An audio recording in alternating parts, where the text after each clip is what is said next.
François Malaval, pratique facile pour élever l'âme à la contemplation. La contemplation n'est pas une considération des œuvres de la nature, ni une réflexion sur les passages des saintes écritures ou des pères, ou des vies des saints, ou des livres spirituels, ni la méditation de la vie et de la mort du Sauveur du monde, ni une haute spéculation sur les attributs de Dieu. Elle n'est pas non plus une variété de raisons dans l'entendement, ni une multitude d'affections dans la volonté, ni un ressouvenir des choses pieuses dans la mémoire, ni une fiction d'images et de figures dans la fantaisie.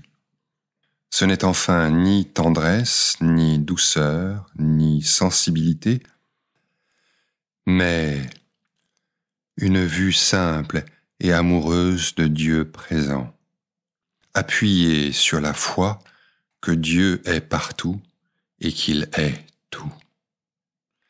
La contemplation est une oraison qui a le privilège d'être perpétuelle et de se pouvoir faire partout. Au milieu même des affaires et des occupations, on peut contempler, plus ou moins attentivement, selon l'esprit, le naturel et la profession d'un chacun. Car comme la contemplation n'est que la vue simple et amoureuse de Dieu présent par le secours de la foi, l'esprit n'est pas occupé de pensée ni de raisonnement, et il ne perd pas la liberté de s'appliquer à ce qu'il lui est nécessaire de connaître et de considérer pour les nécessités de la vie. N'est-il pas vrai que la quantité des objets qui s'offrent à nos yeux à tout moment ne nous empêche jamais de voir la lumière? Et cela pour deux raisons. L'une, parce que sans le secours de la lumière, nous ne saurions voir ces mêmes objets.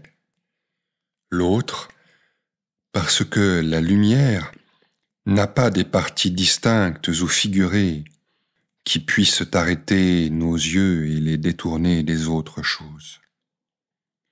Il en est de même de la vue de Dieu. Elle nous aide, comme une souveraine lumière, à regarder toute chose avec pureté et innocence, et selon le bon plaisir de sa divine majesté. Et comme d'ailleurs, elle ne consiste ni en figures ni en images distinctes, elle ne nous empêche pas de considérer, selon notre nécessité, les divers objets qui se présentent dans le commerce de la vie.